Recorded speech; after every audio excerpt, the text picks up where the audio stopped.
Graças e paz, irmãos. Eu sou Ian Miguelotti, aluno do curso do Bacharelado em Teologia pela Unicesumar. Meu RA é 191-200-955. Estou aqui para gravar a atividade da aula de práticas ministeriais. O versículo, a passagem de tema base, é em Mateus capítulo 12, do verso 1 ao 8. O tema do sermão que eu trago a vocês é Debulhando espigas no sábado do Senhor. O texto diz assim: Por aquele tempo, em dia de sábado, passou Jesus pelas searas.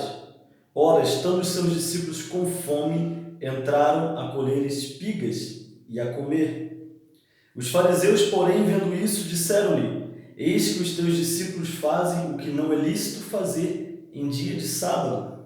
Mas Jesus lhes disse: Não lestes o que fez Davi, quando ele e seus companheiros tiveram fome, como entrou na casa de Deus e comeram os pães da proposição, os quais não lhes era lícito comer, nem a ele, nem aos que com ele estavam, mas exclusivamente aos sacerdotes?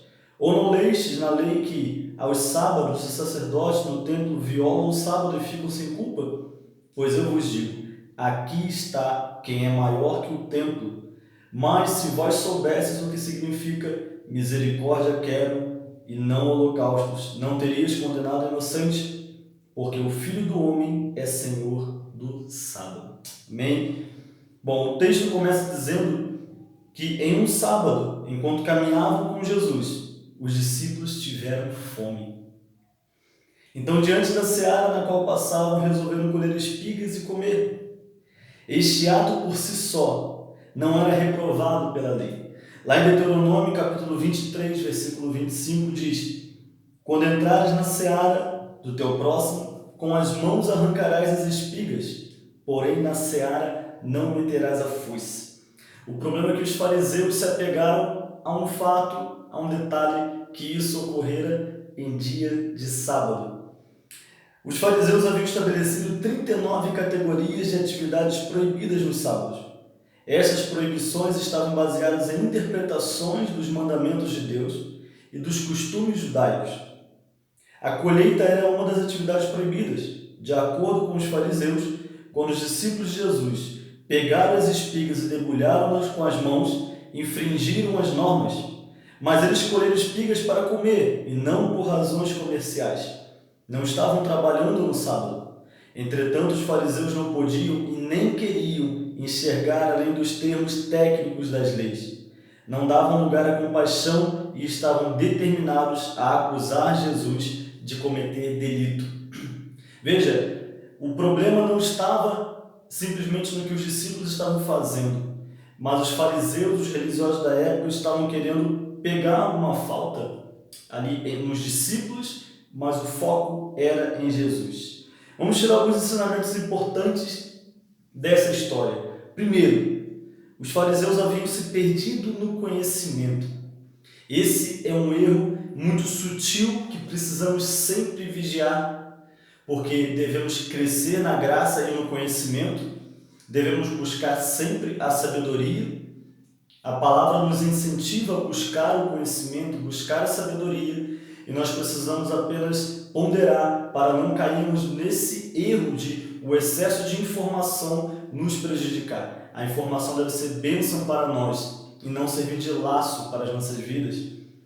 Então ali os fariseus, eles se perderam no conhecimento. Eles eram os mestres, eles eram os doutores da lei, eles eram aqueles que poderiam trazer uma resposta, uma boa nova para o povo, mas eles se perderam nesse conhecimento. Faltava espírito e vida em suas interpretações.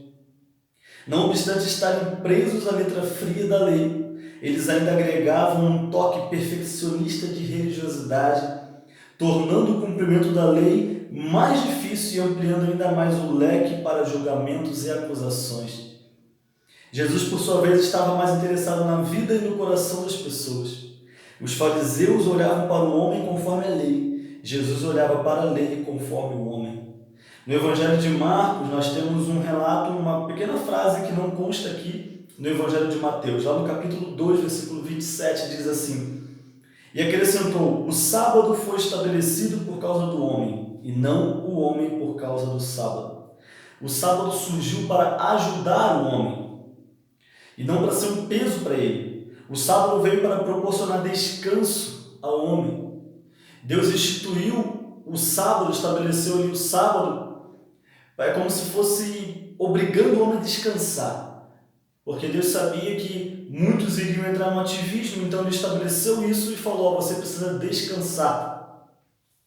E acima de tudo, o sábado foi estabelecido para que o homem dispusesse de um tempo de comunhão na presença de Deus, através de sua devoção e adoração. Então, um dos objetivos principais do sábado era para que o homem, o mesmo homem que é provedor, o mesmo homem que precisa trabalhar, que do suor do seu rosto vai colher o seu fruto, o mesmo homem que precisa se desgastar na vida, ele precisa separar um tempo para Deus. Então, como um bom administrador, Deus nos ajuda a organizar o nosso tempo. Então, lá atrás ele estabelece um dia e ele fala: nesse dia, você vai adorar ao teu Deus, ao teu Senhor.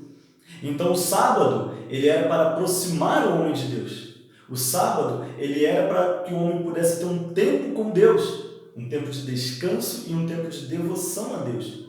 O sábado nunca foi motivado para trazer um peso. Segundo ponto, confrontando a hipocrisia. Quando Jesus mencionou o que fez Davi no templo, estava confrontando a motivação do coração deles, pois eles jamais ousariam falar algo contra Davi. Davi tinha feito coisa que é até pior do que isso, e eles nunca falavam de Davi. Porém, para atingirem a reputação de Jesus, estavam condenando seus discípulos. Isso também não deixa de ser acepção de pessoas. Eles queriam condenar Jesus, então condenaram seus discípulos, mas Davi ninguém toca. Quando o Senhor fala: não lestes o que fez Davi, quando ele e seus discípulos tiveram fome, como entrou na casa de Deus e comeram os pães da proposição, os quais não lhes era lícito comer, nem a ele, nem os que com ele estavam, mas exclusivamente aos sacerdotes. Davi era um dos maiores heróis do povo hebreu, admirado por todos e principal referência de rei sobre a nação. Mas é claro que os fariseus conheciam bem sua história. Fariseu significa separado, santo. Eram devotos estudiosos que viviam na estrita observância das Escrituras. Questionar o fariseu, perguntando se ele não leu a respeito de Davi, é algo que certamente mexe e muito com seu ego. Jesus ele confronta os fariseus. Você imagina quando Jesus chega para os fariseus e fala: você não leu? Só de falar isso já confrontava o fariseu. E mais, você não leu a respeito de Davi? Com certeza os fariseus conheciam muito bem cada detalhe da história de Davi. O fariseu era um devoto, era um estudioso, um intérprete da lei. E Jesus fala: você não leu o que fez Davi? Então isso com certeza confrontou muito os fariseus. Por isso que no mesmo capítulo, lá no versículo 14, diz assim: os fariseus, tendo saído, formaram um conselho contra ele para o matarem. Isso incomodou tanto os fariseus, confrontou tanto eles, que eles quiseram matar Jesus. Terceiro ponto, a sabedoria da simplicidade. Os discípulos também conheciam a lei, claro. Também eram judeus, certamente, não conheciam a fundo como os fariseus, mas as regras elementares todo judeu conhecia. Porém, no dia a dia como mestre, todo formalismo era substituído pela autenticidade de viver a verdadeira liberdade em Cristo, o Senhor de todas as coisas. Na simplicidade dos discípulos, eles se mostraram mais sábios do que os fariseus, pois estes, apesar de todo o conhecimento, não reconheceram o Messias. A lei veio como um aio para direcionar o homem a Deus. E aqui está o mistério, pois se a lei era apenas um aio para alcançar a Deus, em Cristo seu propósito já se cumpriu. Mesmo sem muita consciência das coisas, pelo simples fato de estarem na presença de Jesus, os discípulos já desfrutavam de sua graça. A graça não significa descumprir a lei, mas na graça a lei encontra seu verdadeiro sentido. Amém? A graça não veio para descumprir a lei, mas se a lei era um aio para alcançar a Deus, e a palavra também diz que o Velho Testamento, a velha aliança, A velha lei, a antiga lei, era uma sombra para a nova, era como uma sombra para um novo tempo. Então nós devemos olhar para o que tinha, os ensinamentos, extrair princípios, olhar para o Velho Testamento e extrair princípios espirituais. Então o que era uma sombra, era como uma sombra para o que podemos viver hoje. Então muito mais do que guardar um sábado, é ter a própria presença, ter o próprio sábado. Por isso a cobrança de alguns aspectos da lei tornaram-se desnecessárias, como o caso do sábado. Como vimos, o sábado era para proporcionar ao homem um tempo para Deus. Porém, em Cristo, o acesso foi liberado, o véu foi rasgado. Não precisamos de um dia apenas e nem de um local. Vamos lembrar de Jesus como a samaritana. Ela começou a questionar sobre o local, como faz e tal. Ele falou, nem nesse monte, nem naquele. Jesus está falando, não se trata de um local, não se trata de um dia. Eu estou aqui. O véu foi rasgado. Jesus falou lá no versículo 23 de João 4, vem a hora e já chegou, em que os verdadeiros adoradores adorarão o Pai em espírito e em verdade, porque são estes que o Pai procura para seus adoradores. Então, a partir do momento que o véu foi rasgado, a lei ela passou a fazer sentido. Jesus não veio para descumprir a lei, pelo contrário, ele veio para cumprir. Em Cristo a lei se cumpre, a lei faz sentido. Porque se antes o homem precisava fazer algo, guardar, por exemplo, o sábado, agora em Cristo ele tem descanso. Se ele precisava de um dia para ter a presença, em Cristo ele tem a presença constantemente. Claro, vamos estar no princípio, separar um tempo para Deus, isso precisamos. Isso pode ser na segunda, na terça, na quarta, quinta, sexta, no domingo ou no sábado. Amém? Mas que não seja um peso. Conclusão: que todo conhecimento que temos ou chegaremos a ter não seja capaz de nos ludibriar a ponto de nos manter presos ao aio, ao invés de desfrutarmos da presença maravilhosa de Cristo. Para isso devemos sondar nossos corações e não permitir que a hipocrisia nos roube a autenticidade diante do Pai. Não podemos deixar que a hipocrisia nos roube a autenticidade diante do Pai. Imagina se os discípulos estivessem presos ao aio.